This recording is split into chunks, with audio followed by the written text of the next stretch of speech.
এই মুহূর্তে আপনারা দেখছেন মহাকাশ টিভি থেকে লাইভ হওয়া ব্লাড মুনের যে ভিডিও ছিল সেটারই কিছু অংশ। প্রায় 6টা নাগাদ আমরা এই লাইভটা শুরু করেছিলাম। তখন আমরা ব্লাড মুনের কিছুটা অংশ দেখতে পেয়েছিলাম। যেহেতু ভারত বাংলাদেশ থেকে পূর্ণ চন্দ্রগ্রহণ দেখা যায়নি এবার, সেই কারণে আমরা পুরো লালটা দেখতে পাইনি। তখন কিছুটা তোমার পৃথিবী সরে গেছে আর কি, সরে যাওয়ার ফলে চাঁদ ভিজিবল হয়ে গেছে পুরো। সেই জন্য আমরা 100% রেড মুন দেখতে পাইনি, মোটামুটিভাবে 60% অংশ রেড মুন হিসেবে দেখতে পেয়েছি।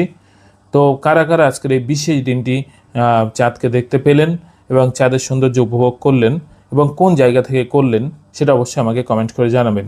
আর কারা কারা লাইভটাও দেখেছিলেন সেটা আপনারা কমেন্ট করে জানান। যারা লাইভ ভিডিওটা দেখেননি এখন গিয়ে দেখে আসতে পারেন, কারণ 1 মাস পরে ওটা ডিলিট হয়ে যাবে। লাইভে আমরা আরও সুন্দর দৃশ্য দেখেছিলাম এবং আরও বিভিন্ন বিষয় নিয়ে ডিসকাশন করা হয়েছিল। ধন্যবাদ। কে কোথা থেকে দেখলেন জানাবেন। ভালো থাকবেন।